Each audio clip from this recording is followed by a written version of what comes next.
हाँ देखो, राजस्थान के इतिहास में एक रानी हुई थी जिस रानी का नाम था उमादे भटियाणी। क्या नाम था? उमादे भटियाणी। उमादे भटियाणी जो रानी थी वो रानी राव मालदेव की थी, ठीक है ना। और उमादे जो हैं वो लूणकरण की लड़की थी, मतलब लूणकरण की एक राजकुमारी थी।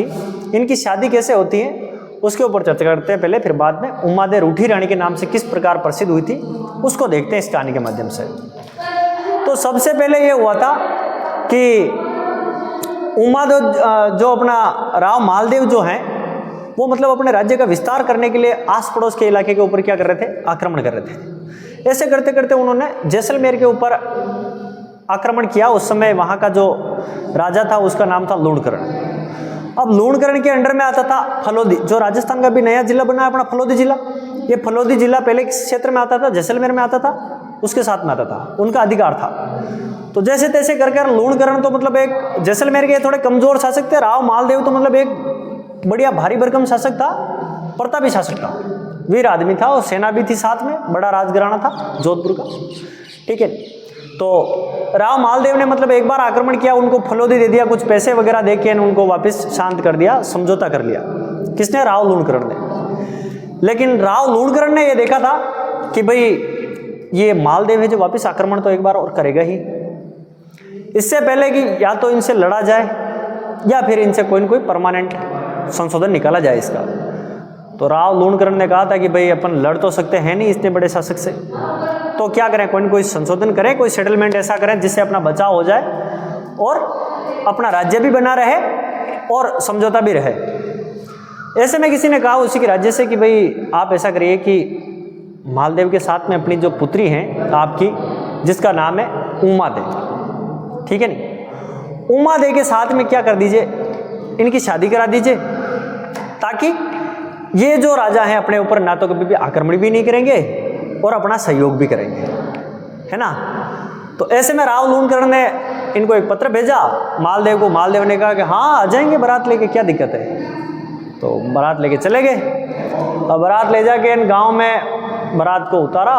बहुत ज़्यादा आदमी गए थे, मतलब मारवाड़ की बारात गई, इसका मतलब ये देख लो कि आज की भी बारातें देख लो आप मारवाड़ की, कोई 100 ट्रैक्टर ले जा रहा है, कोई 500 ट्रैक्टर ले जा रहा है। तो मारवाड़ की बारात उस समय बहुत ज़्यादा भारी गई थी। तो जैसलमेर में मतलब हड़कंप मचा हुआ था, एक मेला लग गया था। राव लूणकरण और सब तैयारियां कर ली। फिर बाद में उमादे को पता चला कि यार बारात बहुत जोरदार आई है और बहुत जोरदार स्वागत हुआ है बारात का। ऐसे में भाई ये जो उमादे ने सोचा कि मैं भी इस बारात को देखना चाहती हूँ, लेकिन लड़की को जाने की परमिशन नहीं थी। और आज के ज़माने में तो अगर मान लो आज के ज़माने में बारात आ जाए तो दुल्हन अपने दूल्हे को फ़ोन करके कह दे, इंस्टाग्राम पे मैसेज कर दे, और बारात आती तो इंस्टाग्राम पे लाइव चल जाए, ऐसी कोई सुविधा उस समय नहीं थी। बाकी राव मालदेव है वो भी मतलब घोड़े बैठे बैठे लाइव आ जाते कि इट्स एंजॉय इट बारात, है ना। लेकिन ऐसा सिस्टम था ही नहीं। अब 2-3 दासियाँ गई थी और जाकर जान का जो अपना डेरा कहते हैं, उसको कहते हैं राजस्थानी भाषा में डेरा कहते हैं अपने, डेरा का मैंने कल परसों भी आप लोगों को बताया था कि डेरा को जो देखने के लिए, जान का जो डेरा होता है उसको देखने के लिए औरतें जाती। उस समय एक गीत गाती जिस गीत का नाम है जला गीत, और जला गीत गाती। ये अपने राजस्थान की क्लासेस करती। बहुत अच्छा प्रश्न है, पूछा हुआ कई बार। तो आगे जो उमादे जाती उनके पास में, लेकिन रास्ते में मतलब ऊपर किले से चढ़कर देखने के लिए ऊपर किले पर जा रही होती, लेकिन रास्ते में देखा तो उसके मम्मी और पापा लूणकरण और उसकी पत्नी दोनों आपस में बातें कर रहे थे कि मैं राव जो मालदेव है उस मालदेव को मार दूंगा। जब ये आएगा शादी के लिए अंदर आएगा तो अकेला होगा, उस समय मार दूंगा। तो उमादे ने ये बात सुन ली। उमादे ने वापस से जो तुरंत व्हाट्सएप पे मैसेज किया मालदेव को कि तुम्हें खतरा है, आओ तो संभल के आना, है ना। जैसे आज की लड़कियां भी तो प्रोटेक्शन दिलवाती, कहीं भाग कर शादी कर लेती, फिर बाद में क्या करती, एसपी ऑफिस में पेश हो जाते, फिर 2 पुलिस वाले आते हैं और बोलते हैं कि भाई इसको तुम हाथ नहीं लगा सकते, ऐसे मार नहीं सकते, कुछ कर नहीं सकते। उस समय उमादे ने भी मतलब ऐसा काम कर दिया था। राव मालदेव के साथ में 2-4 आदमी ऐसे थे, एक जेता और कूपा, नाम सुना होगा, बहुत वीर पुरुष थे। उनको ये काम सौंपा गया था कि आप लोग जब तक मेरी शादी होगी तब तक आप लोग क्या करोगे, लूणकरण को बाहर पकड़ के रखोगे, अंदर नहीं आने दोगे, बाकी वो तलवार लेकर मार देगा मेरे को। मालदेव के साथ में उमादेव की शादी हो गई और फिर बाद में जेता कुपा ने तो बाहर रोक लिया था लोणकरण को। तो शादी होके मालदेव वापस एक दिन तो जान मतलब 2-3 दिन तक रहते हैं। अभी तो आजकल तो नहीं रहते, कम रहते हैं। गाँव में पुराना रिवाज होता था उस समय, तो शादियाँ बड़ी धूमधाम से होती थी, 2-2, 3-3 दिन तक रुकते थे। जान पामणी अपने भाषा में कहते हैं, जान पामणी की दी है नहीं, ऐसा भी होता है। फिर उसके बाद में मतलब उमादेव की शादी करके यहाँ ला रहे थे। तो उस समय आप लोगों को पता है कि उस समय रजवाड़ों में एक प्रथा थी कि जो राजकुमारी की शादी की जाती थी उसके साथ में मतलब एक दासी दी जाती थी।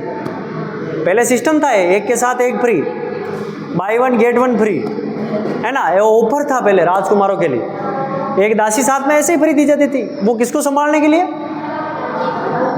रानी को या राजकुमारी को संभालने के लिए। लेकिन राजकुमार उन दासियों को संभालते थे। दिक्कत ये थी, ठीक है। अब आगे चलकर वापस क्या हुआ था, उमादेव को यहाँ ले आए और उसके साथ में एक दासी भेजी थी, जिस दासी का नाम था बारमली। क्या नाम था? बारमली। बारमली पली बड़ी भी वहीं पर थी और उसी के साथ बड़ी हुई थी। और बारमली यूँ देख लो कि इतनी सुंदर थी, आज की डेट में देखा जाए तो इतनी सुंदर राजकुमार जैसे यूँ मान के देख लो कि दीपिका पादुकोण, अपने हीरोइन है ना फिल्म इंडस्ट्री की, दीपिका पादुकोण जैसी एकदम सुंदर बारमली वहाँ पर थी। और राव मालदेव मतलब शादी तो थी, शराब वराब का सेवन किया हुआ था। और जब तक उमादेव नहीं आई उससे पहले बारमली चली गई थी। किसके साथ? मालदेव के साथ। तो अब ये इतिहास में कुछ बातें ऐसी बताई जाती कि एक घटना थी, भूलवश चले गए। भैया शादी करके लाए, भूलवश किसी दूसरे की पत्नी को ले जा सकते क्या? ऐसे नहीं ले जा सकते। वो उसको रानी समझ के ले गया मालदेव। उमादेव को ये बात पता पड़ी। उमादेव बड़ी स्वाभिमानी थी। उमादेव ने कहा था कि ऐसा आदमी मेरे को बिल्कुल नहीं चाहिए। आज मैं हूं इसकी जगह पर, अगर मान लो कल कोई दूसरी आएगी फिर उसके साथ भी ऐसे ही हो जाएगा। तो मैं इस आदमी के साथ में मैं नहीं रहूंगी और इसका मुंह भी नहीं देखूंगी। उमादेव वहां से रूट कर तारागढ़ दुर्ग में आ जाती, तारागढ़ अजमेर वाले। और उसी दिन से उमादेव प्रसिद्ध हुई थी रूठी रानी के नाम से। और उसके बाद कभी भी उमादेव वापिस चल के जोधपुर मालदेव के पास में नहीं गई थी। एक बार बीच में जाने भी लगी थी तो आशानंद जी जो थे उन्होंने उसको रोक लिया। एक तो दोहे सुनाए थे उसको कि मान रखे तो पीव तज और पीव रखे तो मान तज, ऐसा दोहा सुनाया था उनको। और दोहे में मतलब उसको स्वाभिमान दिखा कि भाई अगर मान लो जैसे पीव रखे तो मान तज, मतलब अगर तेरे को अगर पति चाहिए तो तेरा मान सम्मान है उसको तेरे को खोना पड़ेगा, और अगर तेरे को मान सम्मान चाहिए तो पति को खोना पड़ेगा। ऐसे कर कर उसने मान सम्मान को चुन लिया और मालदेव को छोड़ दिया। लास्ट में जाकर उमादेव है जो मतलब केलवा चली जाती है और केलवा में मतलब उसके मालदेव के कपड़ों के साथ में सती हो जाती है और एंड में मतलब उमादेव जो केलवा में ही रहती है।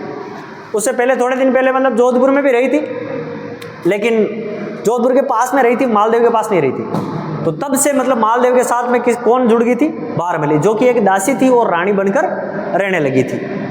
ठीक है, तो उसी दिन से मतलब ये रानी उमादेव है वो मतलब रूठी रानी के नाम से इतिहास में प्रसिद्ध हुई थी। ये थी इसकी कहानी। ठीक है, बंद कर दो इसको।